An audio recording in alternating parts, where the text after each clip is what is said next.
Grip the racket firmly at the end to tighten the stroke, reducing errors. Today we'll discuss returning serves. Many amateur players make mistakes because they don't fully understand spin. When you miss a return, is it often because you underestimated the spin? If you treat every serve as maximum spin, 10/10, wouldn't you easily loop an 8/10 or 6/10 spin ball? Unless it's a dead ball, 2/10 spin, treating it as heavy spin might go long. But for any ball with decent spin, adding enough friction ensures you won't miss. The difficulty lies in misjudgment, thinking it's no spin when it's heavy, or underspin when it's topspin. That causes errors. So, treat every serve as heavy spin. If you loop a 6/10 spin serve with 10-10 friction, your opponent will struggle to block it and likely go long. Therefore, generating extra friction is always beneficial. Why would you use a 6/10 friction stroke against a 10-10 heavy spin serve? Even if playing you for the first time, I will use maximum friction to handle your heavy spin serves.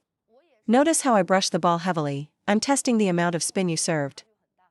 Point 1. To successfully return medium to heavy side underspin serves, treat every single one as maximum spin.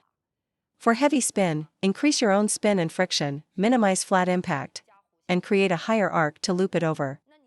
You can't adjust perfectly for every serve, so simply treat them all as heavy spin. Point 2. The heavier the spin, the closer you stay to the ball. If you take a big backswing, the incoming spin will overpower you. Place your racket near the ball with no backswing. Even heavy spin becomes easy to loop. When missing side underspin serves, ask yourself, is your backswing too big? Lower your center of gravity and return it without a backswing. This applies to both forehand and backhand.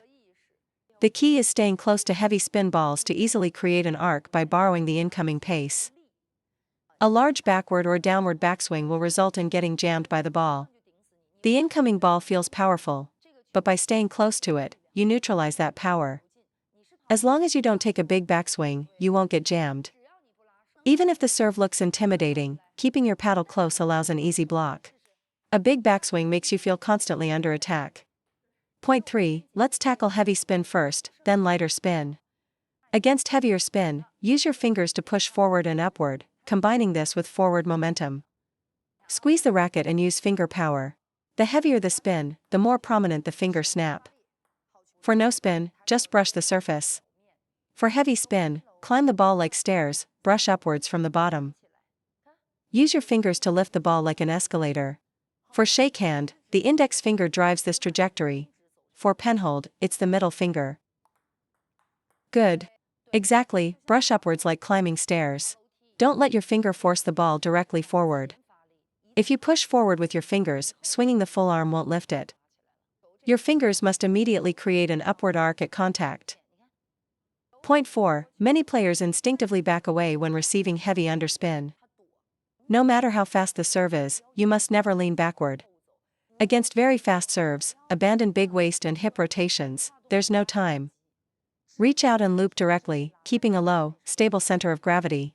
Keep the stroke compact. If the ball is slow, then use waist rotation and leg drive to generate power. Looping fast underspin with the backhand is a common struggle for amateurs.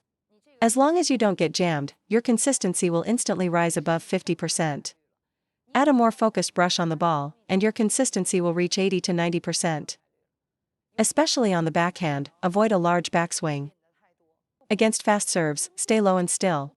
Don't rotate or drive your hips. A slow body movement ruins your hand speed. To summarize, first, don't fear or back away from fast underspin serves. Second, treat every spin serve as maximum spin when looping, as you don't know the opponent's hidden wrist action. Respect all underspin. Apply enough of your own spin and hand action to avoid immediate errors. Plus, looping as if it's heavy spin creates a very spinny return, forcing blocking errors from your opponent. Second review point, use your fingers to brush upwards like climbing a hill against heavy spin. Third, against fast and heavy spin, eliminate the backswing. Stay close to the ball for an easy loop. The bigger the backswing, the harder it is to lift the ball. Fourth, for fast underspin, keep your center of gravity static without weight transfer. Plant your feet and accelerate friction with your hand.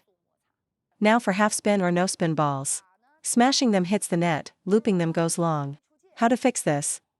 Use a curved brushing action. Your finger trajectory should go slightly up, then flatten out forward. Don't brush too high, as your arm still needs to provide forward power. Brush slightly upward, then graze forward along the ball's surface. By using your fingers to control the arc precisely at contact, the ball trajectory stays low and won't go long. Another misconception: against light spin, players try to hold back their power to keep the ball on the table. The more you decelerate, the more you miss. You must brush fully and concentrate your power at the contact point. Ensure adequate friction and concentrated power at the end to land the ball safely. If your stroke is hesitant or loose at contact, it will easily go long. Grip the racket firmly at the end to tighten the stroke, reducing errors.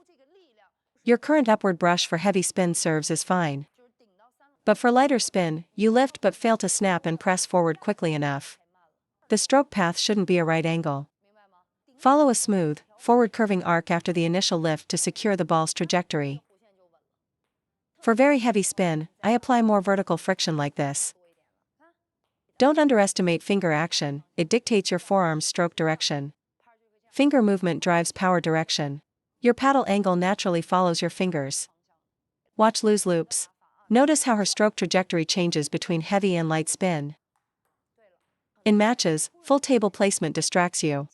Even if you understand the theory, fast pace or placement changes will still rush you. That requires thousands of reps to build muscle memory. Lou did great: upward arc for heavy spin, forward arc for light spin. This prevents spin reading errors. When you can't read the spin, let's first talk about the push. Push the ball late. Don't rush or hit it off the bounce, and you'll minimize errors. Mimic a chopper's rhythm, they always take the ball as it drops. Choppers rarely miss because they have a very soft touch. A soft touch means using 50 to 60% effort smoothly throughout the entire stroke. A jerky, loose then tight stroke makes you highly vulnerable to incoming spin. If you correctly read underspin, you can add power. But if unsure, sudden acceleration will cause a miss. So when you're unsure, take the ball late in its trajectory with a relaxed 50 to 60% effort. Maintain constant, gentle pressure before, during, and after contact to neutralize the spin. Some say pushing like this gets them attacked. That's because you pop it up. Try keeping it low and controlling the placement. Keep the push low, forcing the opponent to lift the ball rather than smashing it. You get attacked because you pop the ball up. Any player will smash a high ball. Control the placement and keep the trajectory low to stop aggressive third ball attacks. Therefore, your return of serve mindset should be: 1. Wait for it. 2. Keep a soft touch. Point 3. How to control the arc. Against heavy spin, a flat chop will fail. But if you slightly scoop underneath the ball, it goes over. Watch me scoop it.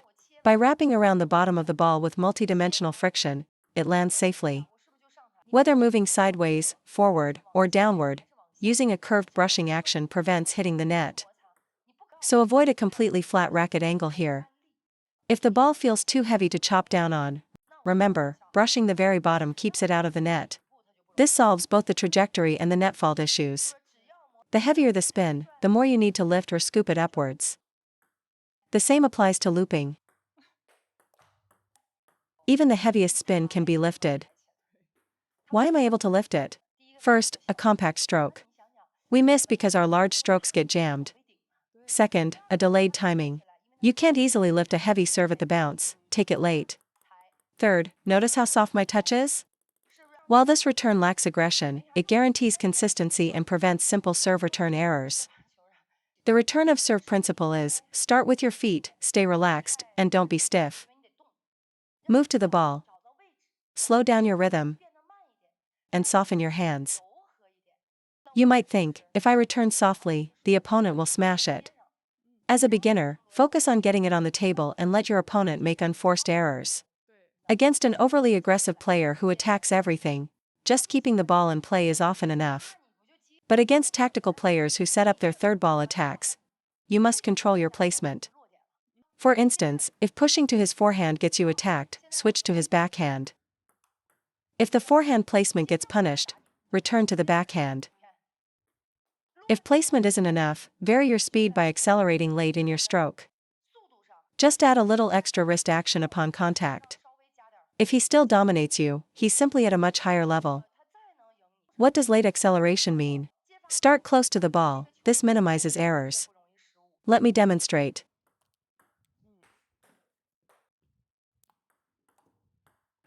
Why do amateurs struggle with serves? First, you must stay physically close to the ball. Don't stay too far away, for example, on a deep backhand serve. Reaching from a distance causes instability and errors. Get close, almost hugging the ball. You'll rarely miss. Short pushes too, reaching for it makes you hit the net. Watch when I get close to it. The closer your paddle is to the ball, the more stable the return. Topspin, underspin, pushes, flicks. The principle is the same, stay close to the ball. Let's ignore shot quality for now, which takes years of practice. Focus purely on consistency. Amateur table tennis is about getting one more ball on the table than your opponent to force an error. Often, you make unforced errors or give your opponent a high ball, making them look unstoppable. Just adjust your placement, move them around, and they will struggle to attack. Third, the ultimate trick: when struggling with a serve, return it to the middle. Avoid aiming for the corners. For example, against a heavy hook side underspin serve. Looping cross-court hits the net, but looping to the middle works perfectly. This applies generally. When you misread the spin and aim for the corners, you'll easily hit the net. Here's why: sidespin kicks off your paddle sideways. Left or right sidespin pulls your trajectory toward the edges. By aiming for the middle, you naturally counteract this lateral pull and lift the arc properly. You can loop with the spin. Left sidespin to forehand, right sidespin to backhand. That cancels the lateral kick, but requires advanced anticipation and skill. What's the shortcut? Aim middle. If you can't quickly remember left to forehand, right to backhand, just default to the center. I don't mean exactly the center line, the entire middle zone is fine. If a lefty serves to my backhand with right side spin, I should technically pull it toward the backhand. But if I see you standing at your backhand and aim for your forehand, I fall into your trap and hit the net. You hit the net perfectly. To avoid this, pull the ball toward the middle. Aiming middle reduces the downward and sideways pull, making it much easier to create an arc. Remember 3 rules: 1. Wait for it. 2. Soft touch. 3. Aim for the middle.